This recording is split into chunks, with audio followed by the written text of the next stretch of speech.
Hola, hola, ¿cómo están? Después ya de un buen tiempo, en realidad me he demorado un poquito en iniciar la quinta temporada, pero ya estamos aquí, estamos 5 años consecutivos ya en que empezamos este programa ya hace algún tiempo. Eh, Han habido algunos tropiezos, en efecto, en el camino, pero bueno, ya estamos nuevamente aquí y esta vez con un gran programa esta noche, en realidad, a partir de lo que ha venido sucediendo en el mundo. Fundamentalmente con el caso este de Luis Rubianes, que es el presidente de la Real Federación eh, de Fútbol Española, ¿no? Que es el ente rector del fútbol en ese país y que ha tenido como protagonista a una de las jugadoras de la selección española que fue prácticamente besada a la fuerza en medio de una celebración por el campeonato mundial. Esto, por supuesto, ha puesto los reflectores en otro campo, eh, que está mal que haya pasado esto, por supuesto, pero está bien que se haya visibilizado, ¿no? Porque en efecto se han empezado a ver muchas cosas y se han empezado a conocer ciertos detalles sobre cómo se maneja en realidad al interior del fútbol femenino esta relación entre los entrenadores, entre los dirigentes y las jugadoras, ¿no? De hecho, se han filtrado ya algunos videos de cómo maltratan en algunos casos entrenadores a algunas jugadoras, ¿no? Les jalan el cabello, les jalan las orejas, las maltratan, les pegan en la cabeza, un poco bajo ese falso criterio o falsa, digamos, premisa de que el fútbol es de hombres o el fútbol es de machos, ¿no? Entonces, si las mujeres tienen que un poco como que adaptarse, entre comillas, a esta forma de relación que deben tener entre el entrenador y las jugadoras, ¿no?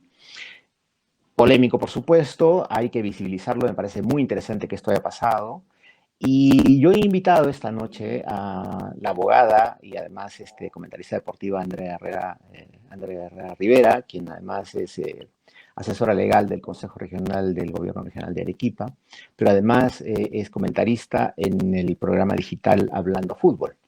Ella es enterada sobre el tema, además es abogada, de modo que nos va a poner luces sobre qué pasa en este tipo de relaciones al interior de los equipos de fútbol y los entrenadores y los dirigentes, ¿no? ¿Qué ha pasado con eso? Así que, bueno, hablaremos de eso. Más adelante también tenemos un análisis y una conversación mucho más profunda sobre lo que está pasando en el mundo en otros temas, ¿no? Vamos a hablar sobre el plan Bukele, que también se ha hablado muchísimo esta semana en todos los medios. Ahora resulta que Bukele es el dios, ¿no? De todos los gobiernos de América Latina. Y también vamos a hablar sobre lo que pasó con Víctor Jara, el cantautor chileno que fue asesinado durante el gobierno de Pinochet, cuando dio el golpe de Estado en Chile. Y también de una cosa de la cual se habla muy poco en esta parte del mundo, que es la epidemia del fentanilo en los Estados Unidos, que está causando una gran cantidad de muertos de estos adictos al fentanilo, que ya les explicaré exactamente de qué se trata. Es sumamente grave. En fin, empezaremos el programa y esta vez voy a invitar, como les dije, a Andrea Herrera, con quien conversaremos sobre lo que pasó en España. Hola Andrea, ¿cómo estás? Buenas noches. Hola Omar, muchísimas gracias por la invitación. Un honor ser parte de la quinta temporada y un saludo muy fuerte a todos tus seguidores. Gracias, Andrea, gracias. Sí, de verdad, para mí no, está bien que hayas participado esta vez, iniciando esta quinta temporada. Vamos a hablar sobre lo que pasó en España, en realidad. ¿Cuál fue tu percepción de cómo sucedieron estas cosas en España cuando se produjo el beso, que en realidad casi pasó desapercibido? El video luego se filtró, ya alguien se fijó un poco en el detalle y ya se hizo masivo, hizo viral, ¿no es cierto? Pero lo más, digamos, lo más terrible de toda esta situación es que es la respuesta que tuvo el presidente de la federación, Luis Rubianes, ¿no?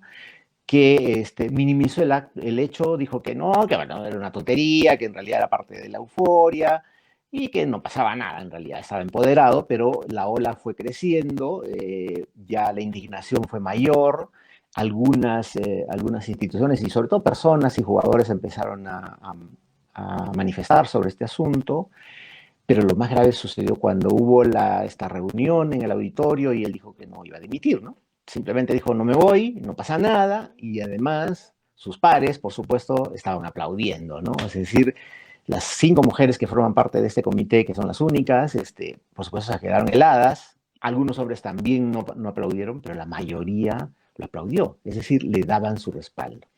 ¿Cuál fue tu percepción, tú como mujer y además como conocedora de fútbol y como abogada también, de esta situación? Sí, gracias, Omar. La introducción es precisa, es todo el panorama de lo que sucedió cuando el momento debía ser de pura celebración, ¿no? Es Ujú, la primera estrella que gana la selección española con un mundial lleno de récords realmente favorables para el fútbol femenino, entre récords de asistencia, goles maravillosos, eh, hasta el gol más potente que he visto patear en un penal que supera tal vez hasta lo que se jugó en toda la temporada de la Premier League. Ya nunca más pueden decir que o sea, que se patea como niña, porque esa niña ujú, pateó más fuerte que todos los hombres en una temporada. Y habiendo tantos hechos realmente plausibles de celebración y de emoción, lamentablemente todo el foco se lo llevó el presidente de la federación en una actitud realmente lamentable. Entonces, uno apenas recibió las imágenes, inmediatamente se percibe que, que no está bien, que ujú, fue desagradable a simple vista, pero la indignación empieza cuando ella, dentro de sus primeras apariciones públicas en medio de la celebración, demuestra que no fue consentido.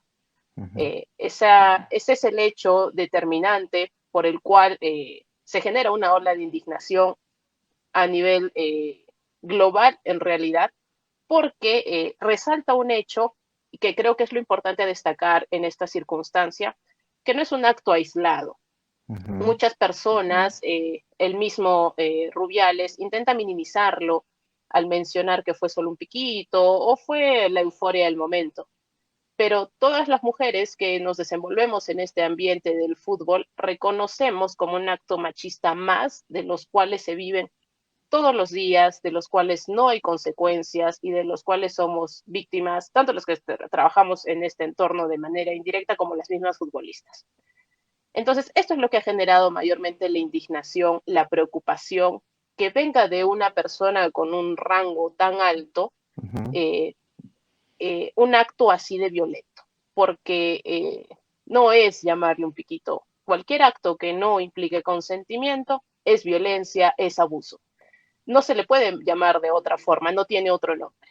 Entonces, bajo esta denominación, que es como correspondería, se esperaba por lo menos tal vez unas disculpas, reconociendo el error, y lo mínimo ante una persona con este cargo era su renuncia, ¿no?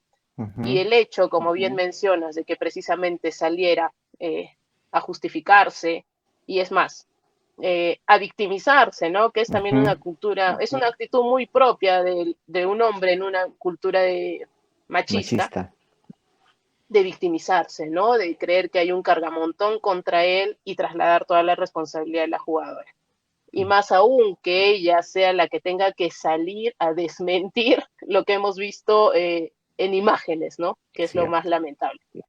Ujú, Eso es lo que ha generado en sí la solidaridad de todas las jugadoras y como bien mencionas, lo importante es la visibilidad. Poner este ujú. tema sobre la mesa es lo más importante. Sí, claro, porque aun cuando lamentablemente, como has dicho, el foco se ha trasladado al escándalo más que al triunfo del campeonato mundial, sí ha servido para que la gente empiece a pensar qué está pasando al interior del fútbol femenino, ¿no?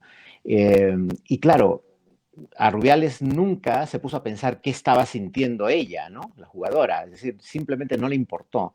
La otra pregunta que yo me hice cuando vi estas imágenes y estaba viendo en directo la transmisión de esta ceremonia o de esta reunión es, ¿tiene tanta impunidad Rubiales? Es decir, él puede decir no me voy y no pasa nada. ¿Cómo funciona eso?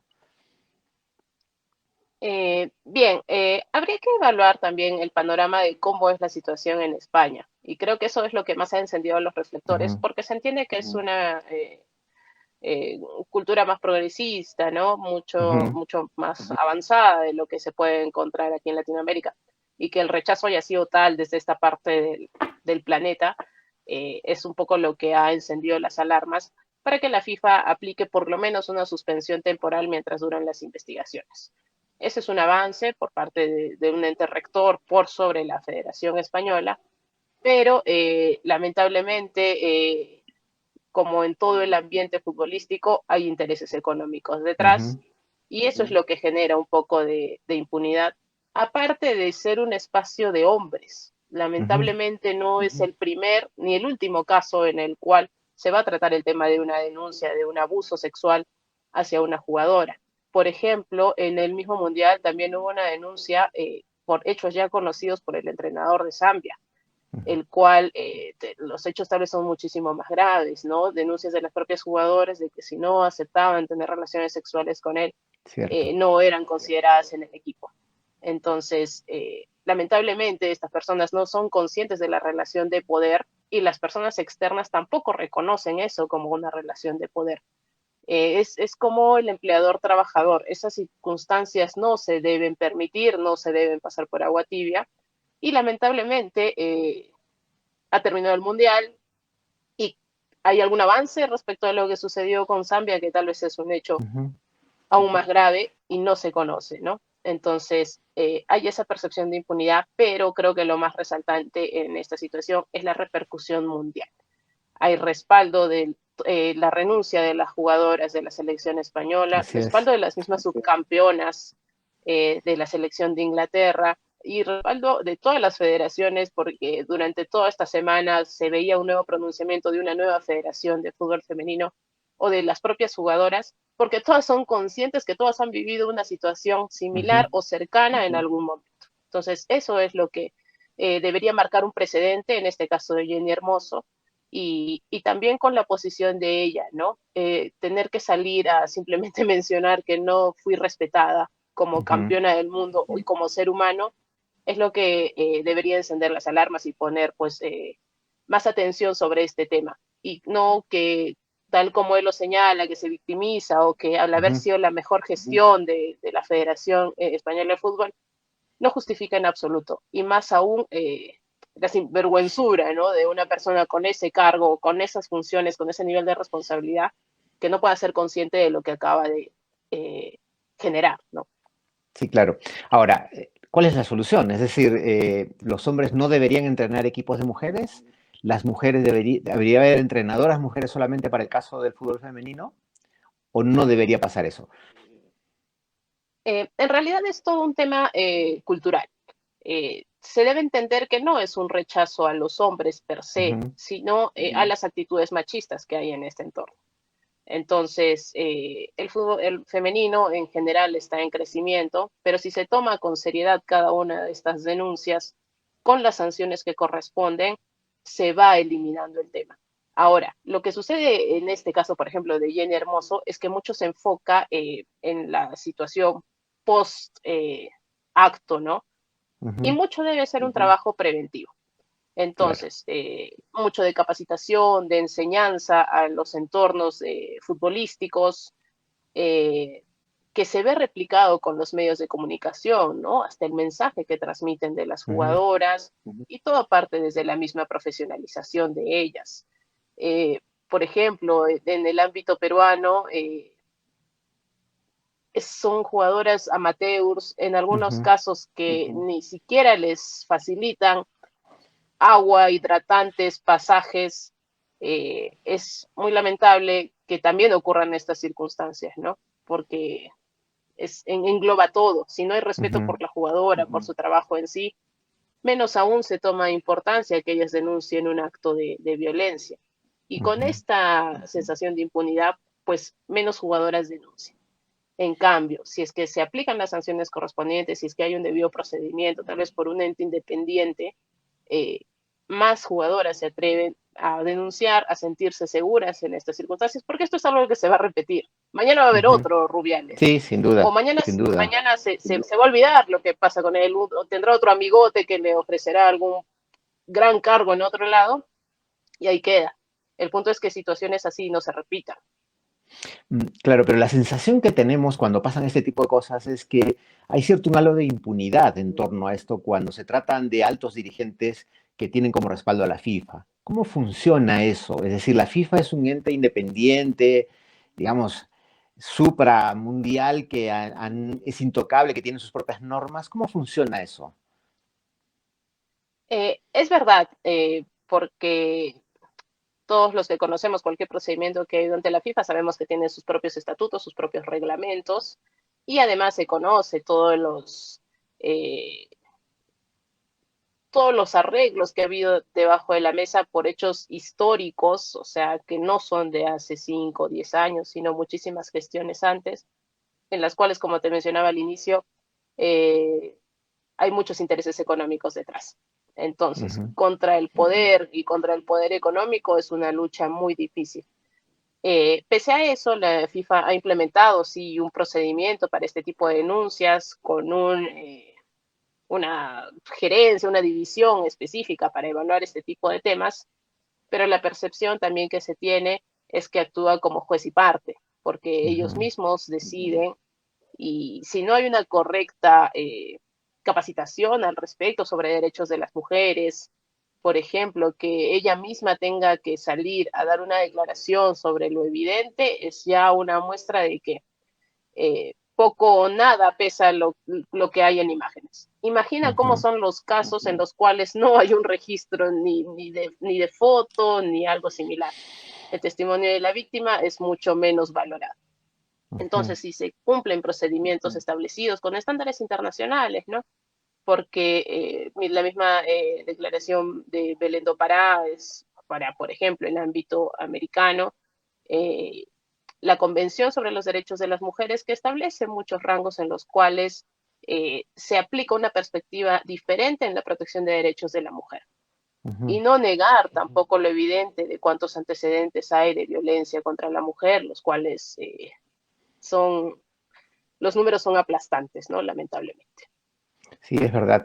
Ahora, en efecto, como dices, esto va a seguir pasando, no va a ser la última vez que esto pase, porque además el fútbol proviene pues del fútbol masculino, es decir, los entrenadores, los asistentes provienen del fútbol masculino, acostumbrados por supuesto a ese machismo exacerbado, porque además eso lo hemos visto en entrevistas que se propalan a través de los medios alternativos, es decir, de jugadores que cuentan cómo es el camarín, cómo se tratan entre ellos, las bromas incluso machistas que se hacen entre los propios jugadores. Claro, y eso va a repercutir cuando esta gente trabaja con mujeres, ¿no es cierto? Entonces, difícilmente vamos a poder controlar eso. Qué tendría que pasar para que esto, digamos, vaya disminuyendo? Yo creo que es un tema cultural, porque Ujú, cuando hablamos de machismo, no solo existe el machismo en el entorno del fútbol, lo ujú, vemos en el entorno político, social, eh, ver, por ejemplo, que el nivel de mujeres que sufren violencia o acoso sexual proviene en una escala de 7 de 10 de su propio entorno familiar, eh, hace notar que el problema viene desde casa, ¿no? ujú, Viene desde la cultura en el cual vivimos, en una situación en la cual estamos en constante peligro y viene desde la participación de activamente mujeres que puedan levantar la voz, pero también de las políticas públicas que se implementen al respecto.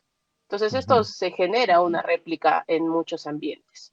Y el tema de la visibilización, creo que en este momento termina siendo lo más importante.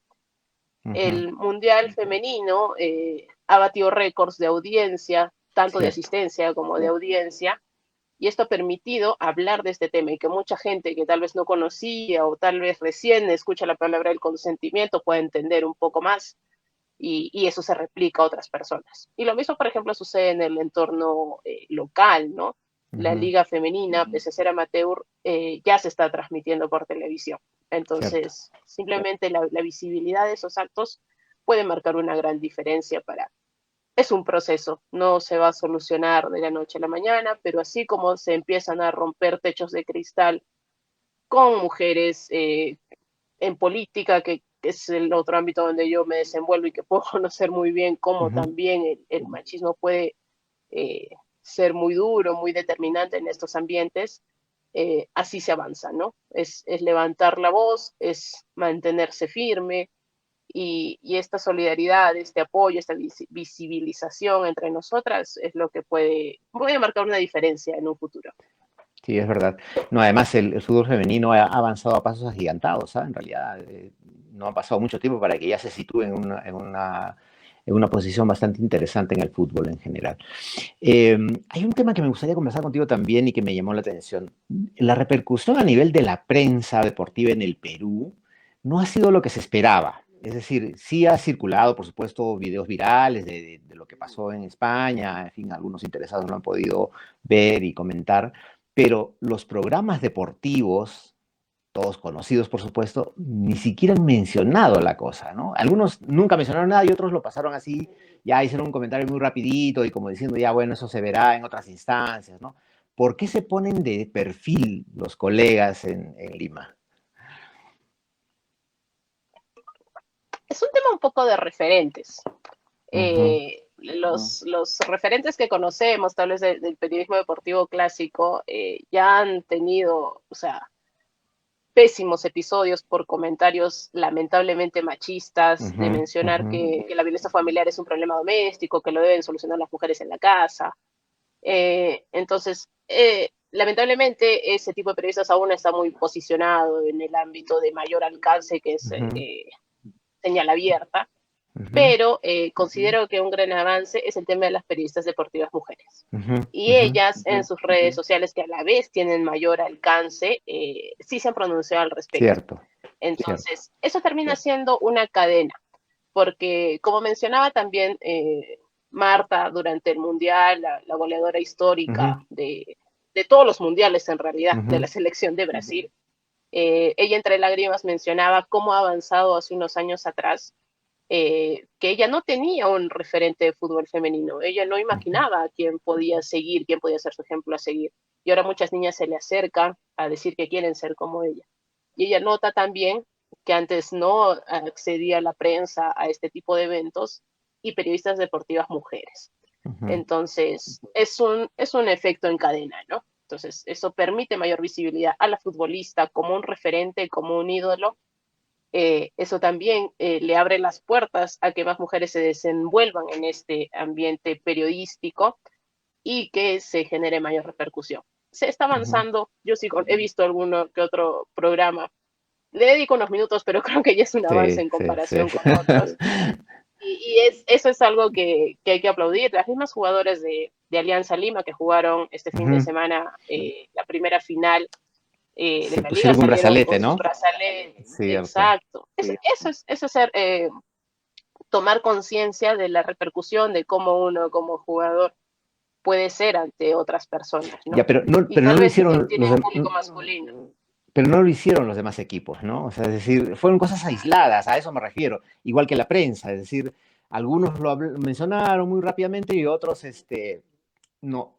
Y eso me llama la atención, ¿no? Porque es una noticia mundial. Incluso esta mañana escuchaba a una comentarista española diciendo que este tema ni siquiera se tendría que tocar solamente en los programas deportivos, sino en los programas de noticias en general, porque es un tema que es muy grave, ¿no? Y ha podido poner en evidencia cómo es que se tratan a las mujeres en este tipo de ámbitos.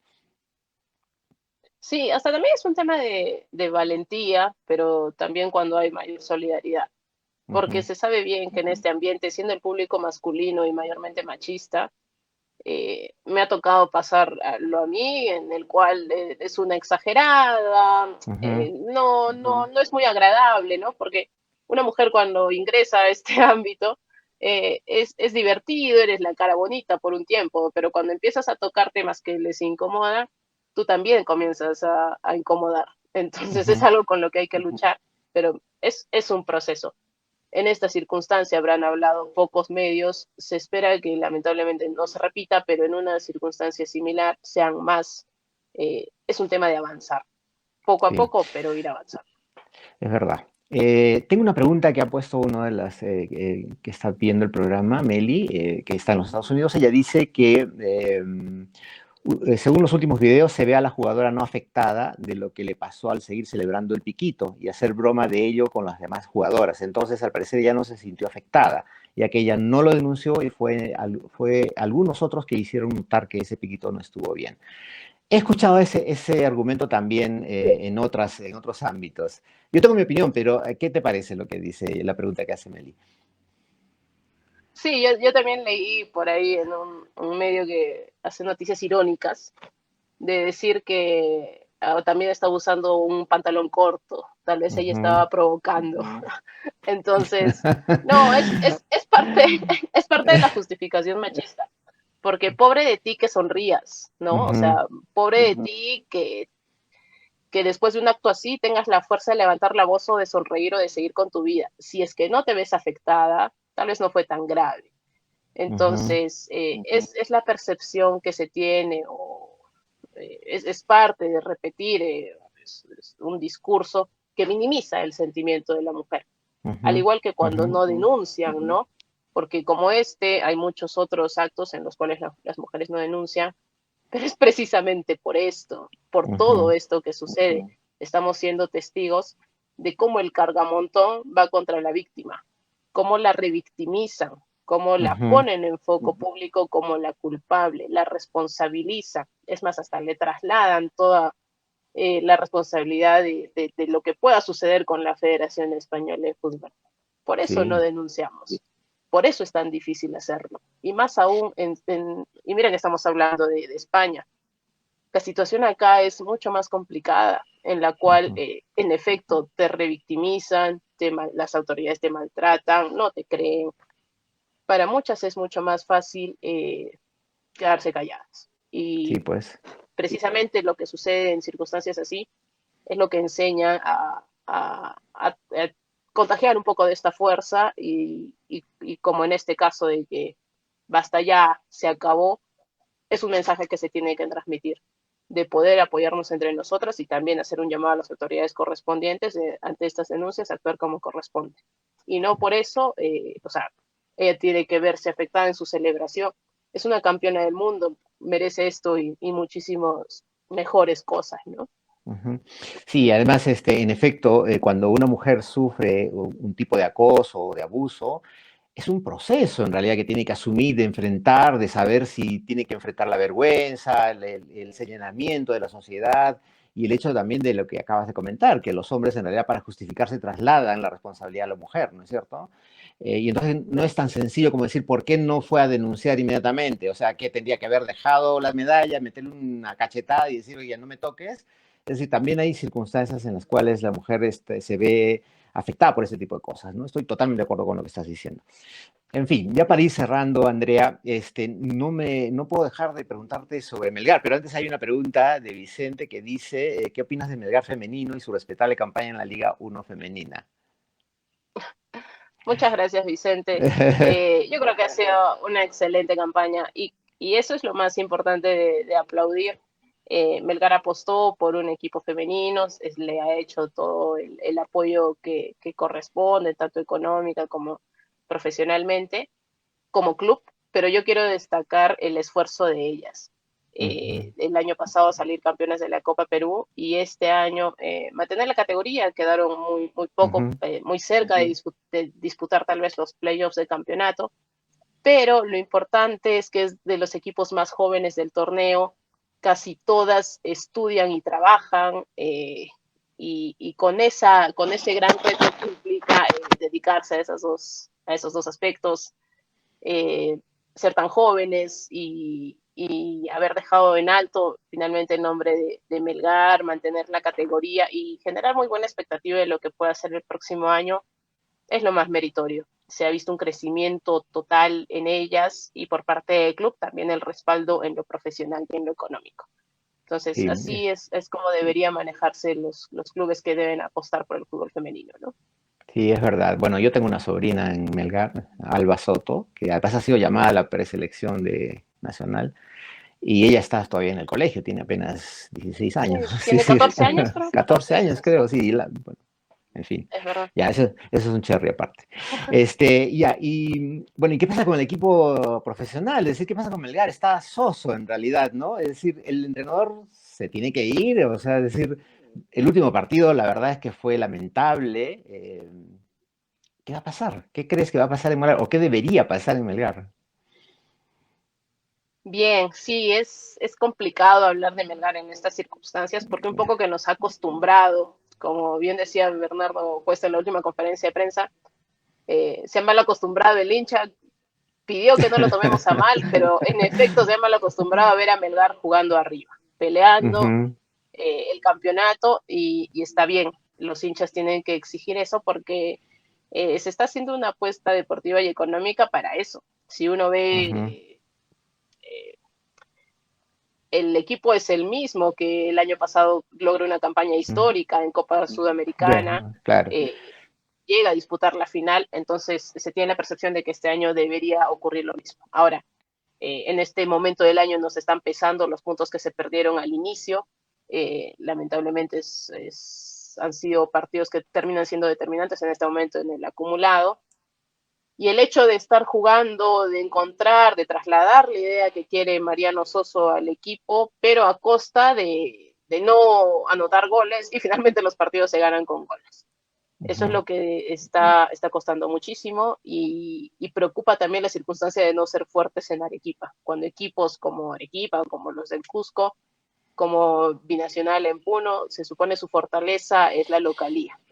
Ujú. Entonces, es un punto de quiebre ahora. Estamos prácticamente a mitad del torneo, así que se definirán las cosas en las próximas fechas, porque es determinante para estas alturas, con el presupuesto que tiene Melgar, con las expectativas que tiene y a ser un club acostumbrado a pelear en los puestos de arriba, que no cumple el objetivo de este año, ¿no? Que por lo menos es pelear el campeonato o un torneo internacional.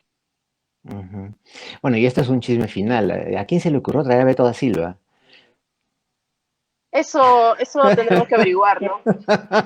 Porque sinceramente veo más trabajo de su esposa con Sí, sí, mayores sí. marcas y yo quisiera que esa efectividad la tenga el jugador en la cancha. No es nada contra la modelo, al contrario, me parece excelente que ella pueda desenvolverse mejor que su esposo, pero para los intereses de mi equipo eh, están todos los reflectores sobre él. Sí, Precisamente hoy, ayer, se cumplen 2 meses de que se anunció su contratación.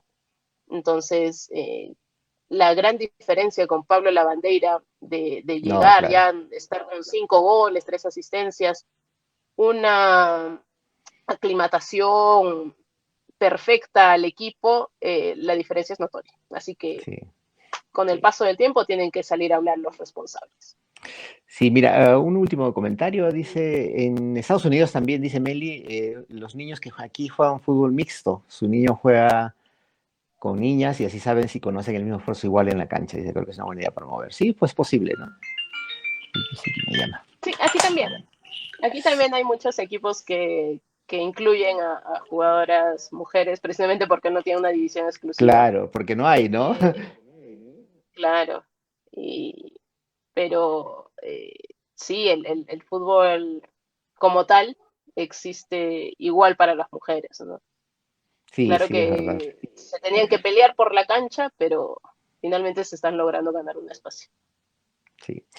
En fin, bueno, Andrea, muchísimas gracias de verdad por tus conceptos, nos has abierto un poco los ojos sobre cómo pasa, qué cosas pasan en el fútbol y qué es lo que va a pasar con nuestro querido Melgar, ¿no? Ojalá que levante cabeza y no se quede a mitad de tabla.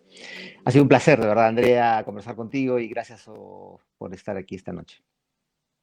Gracias a ti, Omar, por la invitación y con gusto cuando quieras. Ok, nos veremos seguro. Chau, chau. Gracias. Nos vemos. Interesante lo que nos contó Andrea, ¿no? Sobre su visión de lo que ha pasado en el mundo respecto al caso Rubiales.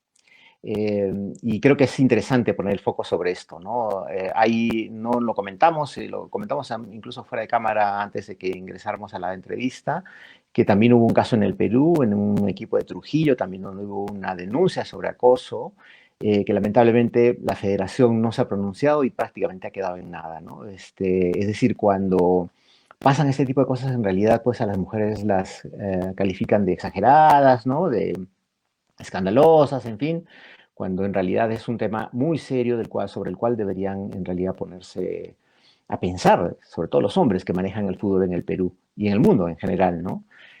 Porque el fútbol femenino en realidad ha demostrado que tiene una enorme calidad, una gran capacidad de crecimiento y desarrollo y se ha visto en este mundial que ha sido realmente espectacular. Yo he visto muchos de los partidos en las madrugadas y la verdad es que me quedo sorprendido y gratamente sorprendido, además, por el nivel que tiene el fútbol femenino. Todavía en el Perú estamos desarrollándonos, ¿no? Y como dice Andrea, todavía es amateur, pero en fin, ya iremos creciendo y creo que eso es lo bueno. En fin, hoy quería comentarles sobre otros temas que me parecen sumamente interesantes muy rápidamente, porque creo que vale la pena tener conocimiento sobre esto. Esta semana, incluso de la semana anterior, se ha estado hablando mucho sobre el plan Bukele, ¿no? De la aplicación del plan Bukele en el Perú, por el tema del avance de la delincuencia, sobre todo en la capital, en Lima, y en el resto del país también, en fin. Y claro, la gran solución es lo que hizo Nayib Bukele en El Salvador, ¿no? Pero claro, como esto siempre se presta al populismo, los políticos apelan a este tipo de idiotas y dicen, no, hay que traer el plan Bukele porque eso funciona, ¿no? Para empezar, son realidades distintas. El Salvador es un país de 300 kilómetros cuadrados, es muy pequeño en realidad, a diferencia del tamaño que tiene nuestro país. Entonces, difícilmente se podrían aplicar cosas como esa. Pero hay un trasfondo muy interesante que hay que conocer detrás de todo eso. El plan Bukele no es la panacea, no es la gran idea que ha solucionado. Es cierto que ha solucionado un gran problema de violencia en El Salvador. Hay que considerar que durante años las pandillas tenían tomadas las principales ciudades de ese país. Era imposible poder salir a la calle. La gente sufría de asaltos, de extorsiones, de asesinatos. La policía era corrupta, no los capturaba, tenían acuerdos con los altos miembros de las pandillas. En realidad era un caos tremendo. El Salvador vivía una situación muy complicada hasta que llegó Nayib Bukele al poder. Es más, él, un presidente bastante joven, apeló a las redes sociales para poder tener cierto control sobre las comunicaciones en ese país. De modo que empezó a gobernar, pero no había solución al tema de las pandillas, de la violencia en las calles. Así que hace un año y meses, en marzo del 2022, él pidió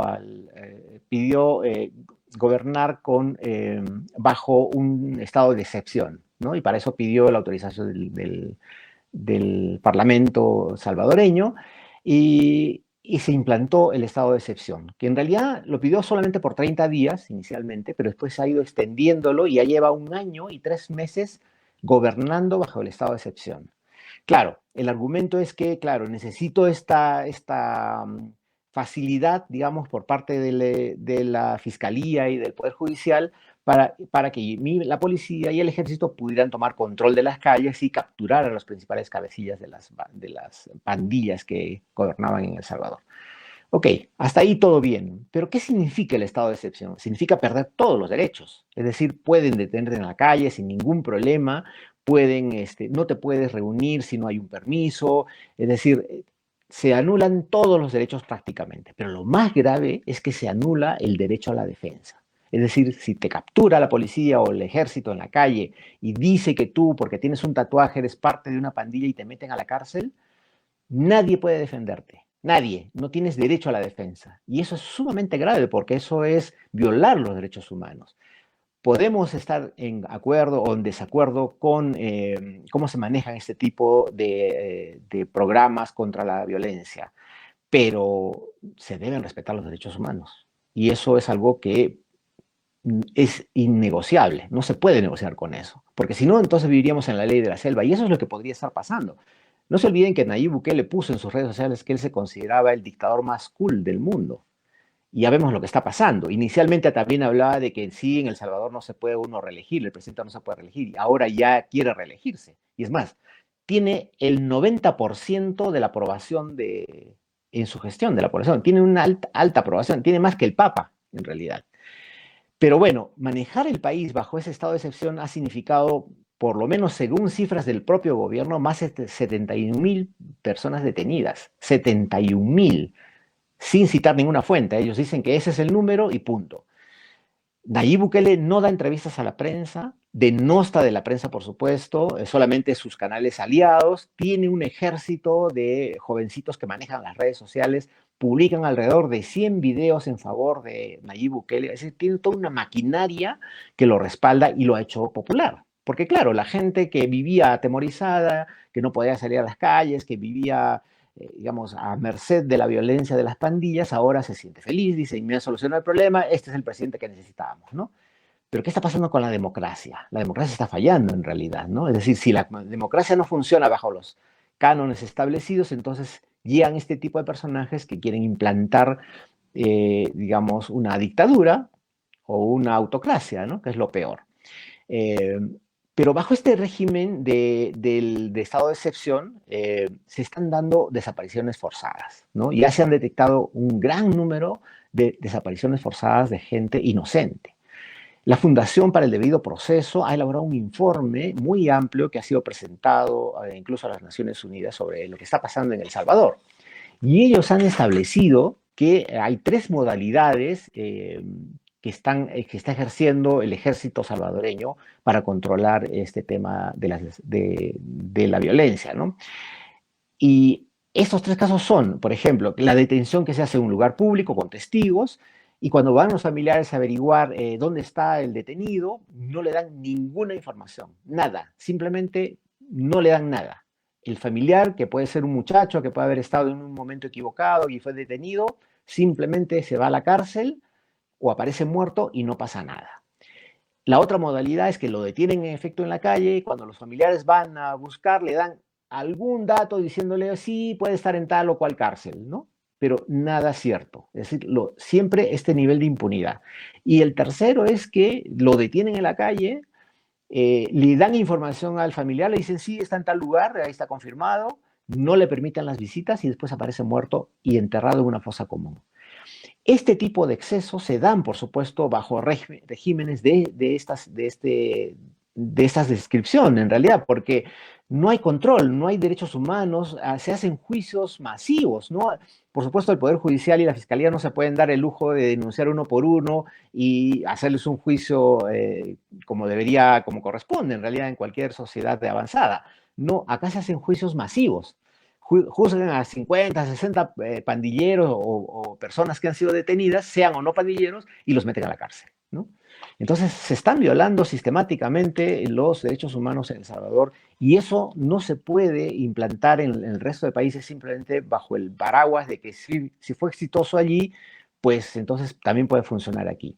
En realidad, lo que se tiene que hacer en el caso de la violencia, y para eso hay especialistas, es que primero la policía deje de ser corrupta. La policía necesita una reforma policial y una vez que tengamos efectivos correctos, honestos y que se comprometan con su trabajo, en realidad vamos a poder tener un plan de inteligencia establecido para detectar cuáles son las bandas, quiénes son los extorsionadores, quiénes son los que prestan el gota a gota, quiénes hacen los asesinatos por encargo, en fin, se puede hacer un plan bien elaborado. No se tiene que llegar a esos extremos al que ha llegado Bukele, que si bien es cierto que su realidad es otra y quizá lo obligó a hacer una situación como esta, pero ya lleva un año y medio prácticamente en esta situación y cada vez violando más derechos humanos que podría llevarlos a una situación muy complicada, porque además si tiene el 90% de aprobación de la población salvadoreña, podría eventualmente cambiar la constitución, cambiar las normas y reelegirse eternamente quizá, nunca se sabe.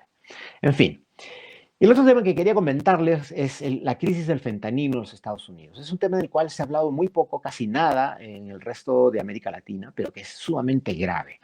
Eh, Se están viendo ya el avance de una gran cantidad de personas estadounidenses adictos al fentanilo. ¿Qué es el fentanilo? El fentanilo es una droga, es un opioide en realidad, es un derivado del opio que fue creado en laboratorios para contrarrestar el dolor, ¿no? Es 100 veces más potente que la morfina. En realidad, el fentanilo es un medicamento autorizado por los Estados Unidos que se usa mucho en casos de cáncer, en casos de dolores extremos por accidentes, en fin. Y esto en realidad se vende bajo receta médica y se pueden conseguir básicamente en las farmacias en los Estados Unidos. Pero resulta que las mafias de narcotraficantes han empezado a adulterar con algún medicamento que se usa para los caballos, ¿no? Y esto ha hecho de que estas pastillas que se distribuyen clandestinamente como cualquier otra droga, ha estado generando una gran cantidad de adictos, ¿no? Porque es sumamente adictiva. ¿Pero qué causa esto? Causa la muerte, en realidad.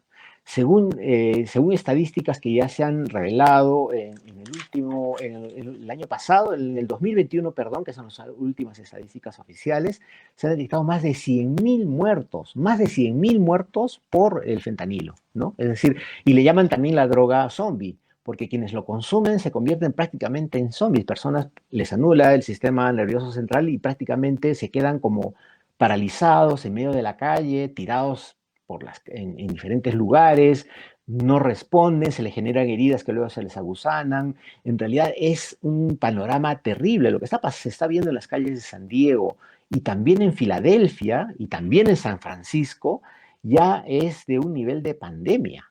Perdón, sí, de pandemia, no, sí, de pandemia.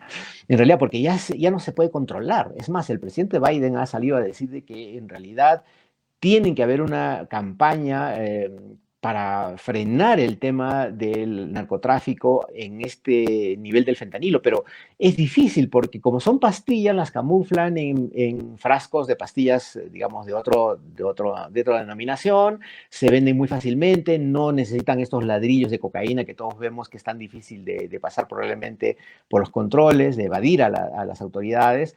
La DEA está diciendo que no lo pueden controlar. Es más, ni siquiera ya se preocupan de los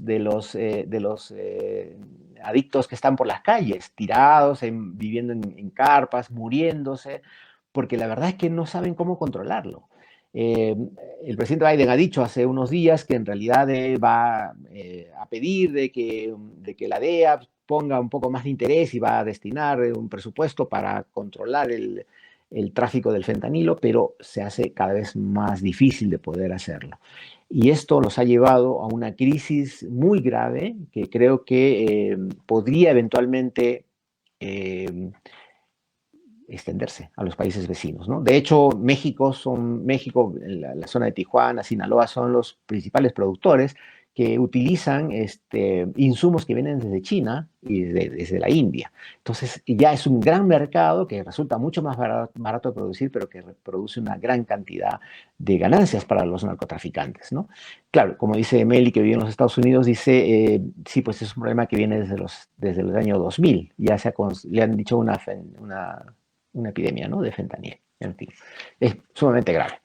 Bueno, y finalmente quería comentarles sobre lo que pasó con Víctor Jara, ¿no? Para quienes son más o menos de mi edad y que hemos visto de cerca lo que sucedió, el cruento golpe militar de Pinochet en Chile contra el presidente Salvador Allende, tuvo, pues, por supuesto, miles de muertos, ¿no? En esta carnicería que significó el gobierno dictatorial de Augusto Pinochet. Cuando el 11 de septiembre de 1973 se dio el golpe de Estado, Víctor Jara, que era un cantautor muy conocido, muy famoso ya en ese momento en Chile, enseñaba en la Universidad Técnica de Chile. Cuando en la radio él escuchó, él estaba en la casa, escuchó que se había dado el golpe de Estado, inmediatamente se fue a la universidad y fue allí donde los militares entraron y detuvieron a todos, alumnos y profesores que estaban en ese momento en la universidad. Los llevaron al Estadio Nacional de Chile, que se convirtió prácticamente en un centro de detención masivo. Y según cuentan los testigos, porque se ha podido reconstruir las últimas horas de Víctor Jara al interior del Estadio Nacional, es que cuando ingresaban con las manos en la nuca, en fila para entrar ya al estadio, un militar de alto rango lo reconoció en la fila y le dijo: a ese tráemelo para acá. Y entonces un soldado le golpeó con la culata, pero lo golpeó suavemente, y entonces el militar le dijo: golpéalo como hombre, no como una mariquita, y lo golpeó fuertemente en la espalda y lo tiró al suelo a Víctor Jara, cayó prácticamente a los pies del militar, y a partir de ese momento empezó una tortura interminable durante los siguientes días, ¿no? No le dieron de tomar agua, no le dieron de comer, estaba prácticamente orinado en un pasillo aislado, aparte de todos de cientos de detenidos que estaban al interior del Estadio Nacional. Finalmente lo llevaron al sótano. Allí lo golpearon de tal manera que tuvo más de 55 fracturas en todo el cuerpo. Y finalmente un militar de alto rango se acercó y le metió un disparo en la cabeza. Acto seguido le descargaron 44 balazos en todo el cuerpo. Víctor Jara luego fue trasladado a la morgue Y en la morgue, el médico que estaba a cargo el médico forense que estaba a cargo de la morgue, eh, llamó a la esposa y le dijo, acá está Víctor, le dijo. Y ella pudo verlo ya, por supuesto, muerto, eh, y luego apareció tirado al lado de una acequia, y unos vecinos también lo reconocieron, y fue así que la esposa pudo enterrarlo clandestinamente en el cementerio, sin una lápida, sin un nombre, sin nada. Les cuento todo esto porque eso fue real, eso pasó, y esta semana, la semana pasada en realidad, la Corte Suprema de Justicia de Chile finalmente pudo condenar a 7 exmilitares que estuvieron involucrados en la muerte de Víctor Jara y de otros más, ¿no? Eh, lo fueron condenados a 15 años de cárcel por homicidio y 15 años de cárcel por secuestro. Casi 30 y tantos años les dieron a los implicados. Ellos son Juan Quintana, exmilitares, Juan Quintana, Nelson Hasse, Raúl Joffre, Edwin Dimter, Ernesto Betke y Hernán Chacón. Este último, Hernán Chacón, cuando la policía fue a detenerlo a su casa, lo encontraron muerto, se suicidó, se metió un balazo. Impidió ser arrestado y no pudo cumplir esa condena. Joan Turner, que era su esposa, la esposa de Víctor Jara, ya tiene 90 y tantos años, finalmente ha podido encontrar justicia, ¿no? Después de tantísimos años. Pero bueno, estas cosas, esta historia que yo les he contado y que esperamos nunca más se vuelva a repetir, es algo que no debemos olvidar porque no podemos permitir que estas cosas pasen, ¿no? Ahora que hablamos de derechos humanos. Y creo que Víctor Jara finalmente descansa en paz después de haber pasado por tremenda injusticia durante tantos años y que finalmente podemos decir, como dice mi amigo Américo Martínez, gran trovador, Víctor Jara presente. Muy bien. Muchas gracias a todos por estar ahí. Ha sido un gran programa, de verdad, estoy muy contento. Si les gustó el programa, compártanlo. Mañana estará en YouTube, así que nos vemos la próxima semana, seguro con más invitados y más temas. Les mando un gran abrazo y gracias por estar ahí. Chau, chau.